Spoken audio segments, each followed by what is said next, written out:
Guillermo del Toro, Yorgos Lanthimos, Jim Jarmusch, Catherine Bigelow, Luca Guadagnino, Gus Van Sant, Sofia Coppola, Werner Herzog o Paolo Sorrentino. Tutti e in più. Paolo Sorrentino, giustamente, è incaricato di aprire la competizione ufficiale con La Grazia, la storia di un immaginario presidente italiano che, a pochi giorni dalla fine del suo mandato, deve decidere su due delicate richieste di grazia presidenziale, veri e propri dilemmi morali che, per di più, si intrecciano con la sua vita personale. Quarta volta per Sorrentino a Venezia, dove ha vinto 3 premi, tra cui il Gran Premio della Giuria per È stata la mano di Dio, 7 volte a Cannes, dove ha vinto 2 premi, tra cui il premio della Giuria per Il Divo, e 2 volte ai BAFTA, dove ha vinto il premio come miglior film in lingua non inglese per La Grande Bellezza. How can you tell she's an alien? Well, the signs are obvious.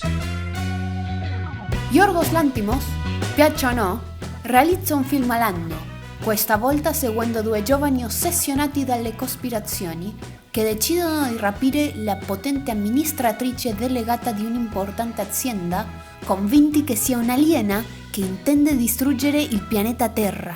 Puro Lanthimos, che in questo modo ha ottenuto 5 candidature agli Oscar per 3 film, 6 ai BAFTA, sempre per 3 film, vincendo il premio come miglior film britannico dell'anno per The Favourite, 4 film selezionati a Cannes, dove ha vinto 3 premi, tra cui il premio della Giuria e la Queer Palm per The Lobster. Bugonia è il quarto film con cui partecipa a Venezia, dove ha già vinto 4 premi, tra cui il Leone d'Oro al miglior film per Poor Things, solo 2 anni fa, piaccia o no.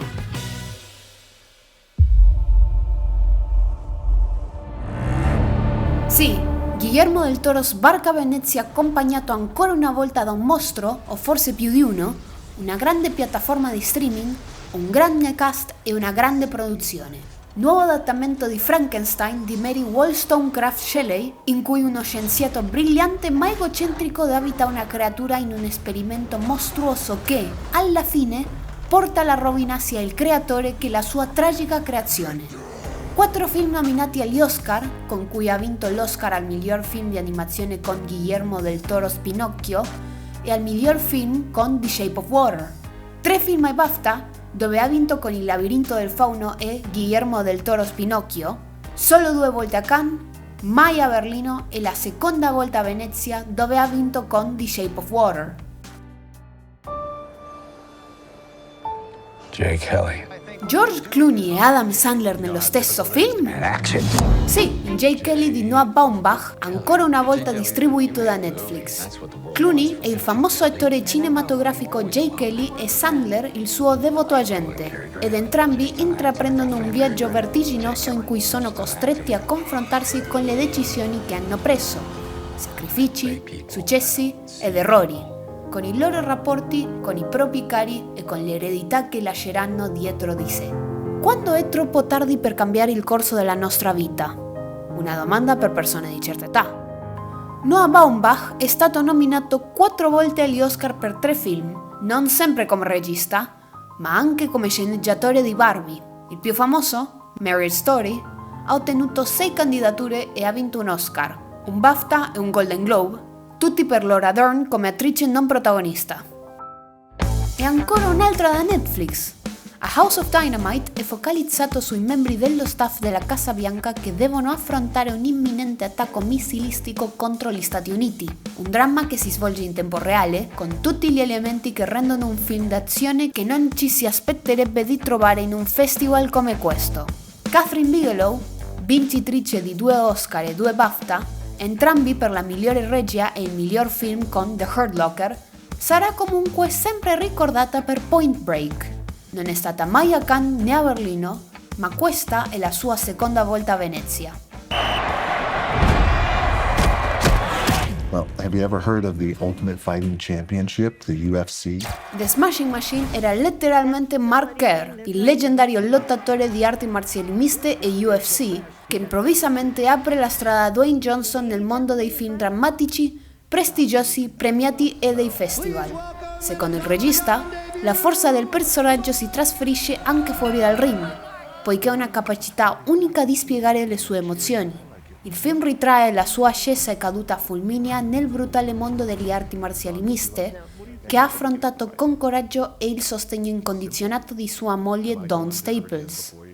Benjamin Safdie è un attore, sceneggiatore e regista statunitense, noto per il suo lavoro insieme al fratello maggiore Josh come registi dei film Good Time e Uncut Gems.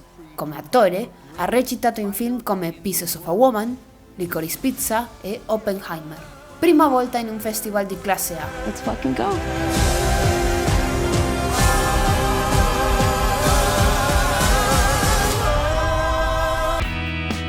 Father, Mother, Sister, Brother è un lungometraggio strutturato come un trittico, con 3 storie che trattano dei rapporti piuttosto distanti tra figli adulti e genitori. Father è ambientato nel nord-est degli Stati Uniti, Mother a Dublino, in Irlanda, e Sister Brother a Parigi, in Francia. Si tratta di uno studio malinconico dei personaggi, tranquillo, osservatore e privo di giudizi di valore. Jim Jarmusch, uno dei più rinomati registi indipendenti degli Stati Uniti, torna dopo 6 anni con un film che gli permette di sbarcare a Venezia per la prima volta. A Berlino non ha mai partecipato. Il suo unico e più grande amore sembra essere Cannes, dove si è presentato 12 volte e ha vinto, tra gli altri, il Gran Premio della giuria per Broken Flowers. The Testament of Anne Lee è una ricostruzione speculativa della vita di Anne Lee, una delle poche donne leader religiose del XVIII secolo. Lei e i suoi seguaci, noti come Shakers, adoravano Dio attraverso canti e movimenti estatici, atti di devozione esuberanti, espressivi e pieni di tremiti.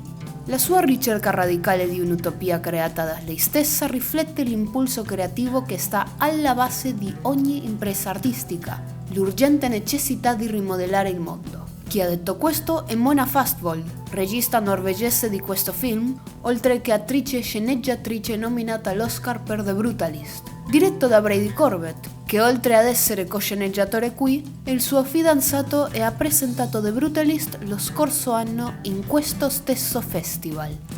Tutto quadra. Jude Law nei panni di Vladimir Putin?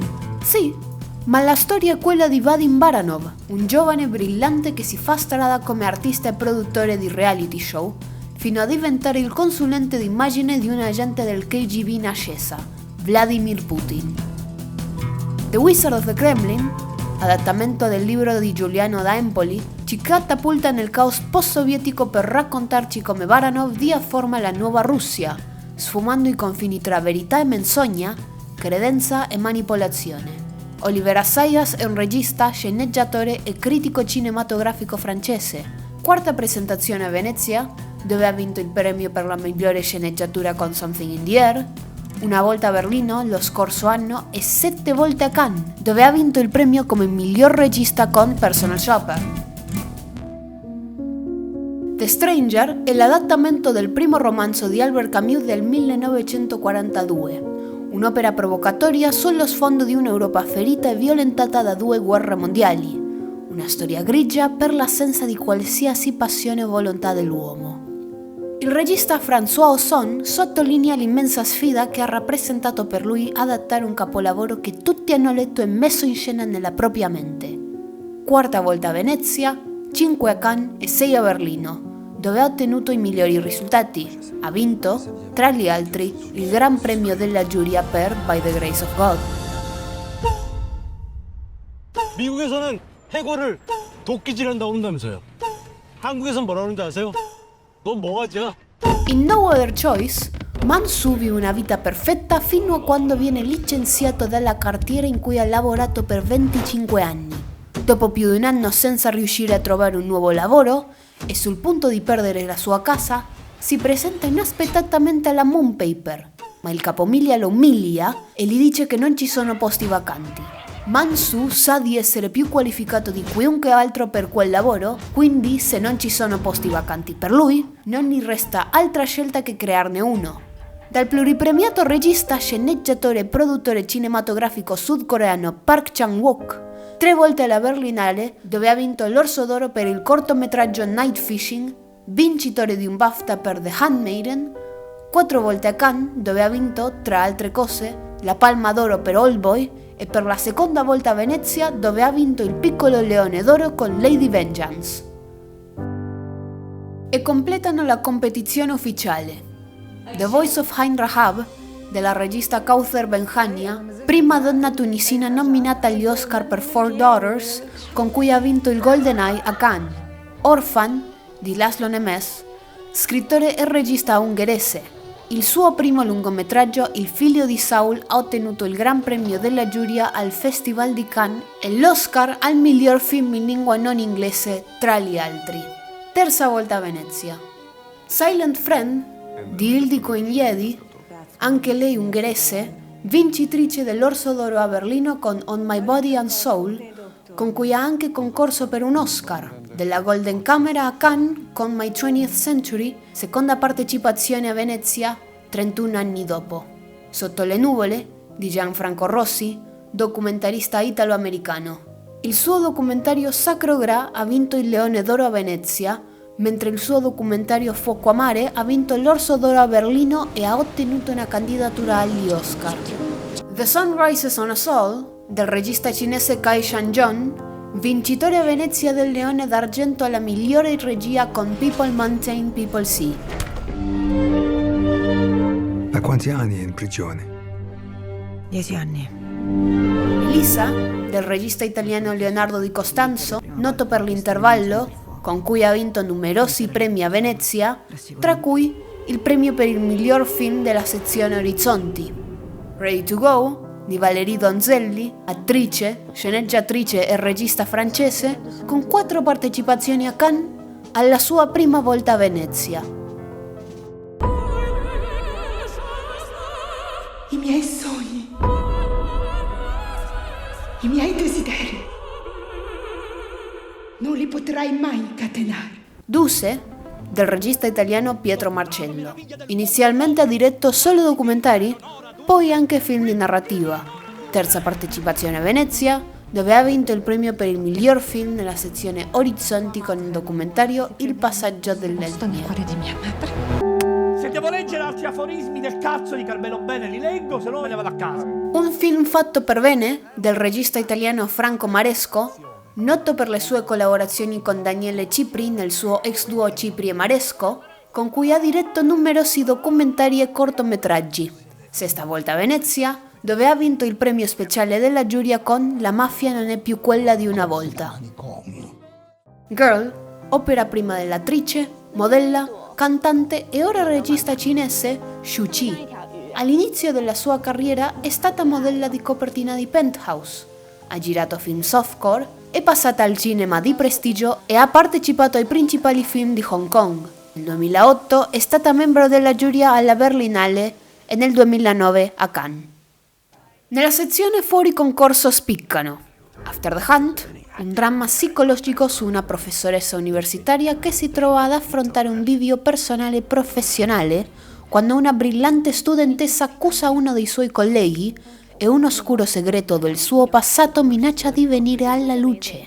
Luca Guadagnino, quasi come Yorgos Lanthimos, è diventato un regista di moda perché combina prestigio critico, appeal commerciale, legami con star influenti e uno stile molto riconoscibile che si espande oltre al cinema verso la cultura visiva e pop.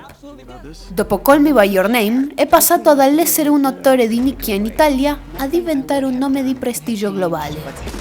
I don't feel comfortable having this conversation with you anymore.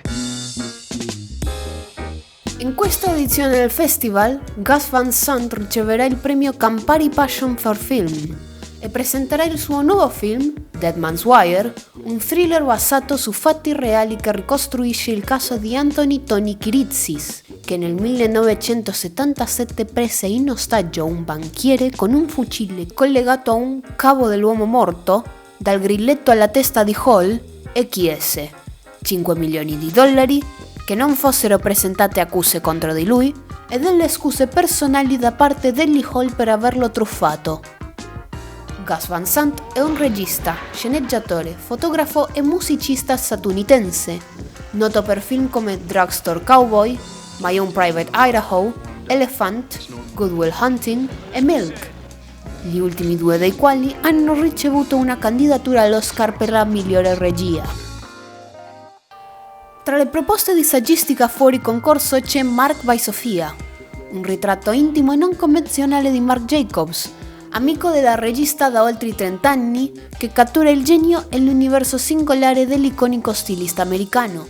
Chiunque direbbe che Sofia Coppola ha scelto qui un passatempo senza pressioni, ma questo non significa che abbia fatto qualsiasi cosa, perché anche lavorando in modo rilassato non smette di essere quella che è, con il suo Oscar per la sceneggiatura di Lost in Translation, il premio a Cannes come miglior regista per The Beguiled e il Leone d'Oro a Venezia per Somewhere.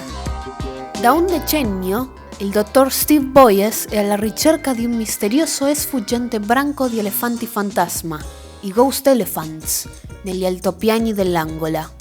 Come molti dei miei film, dice Werner Herzog, questo è un viaggio alla scoperta dei sogni, dell'immaginazione, contrapposti alla realtà.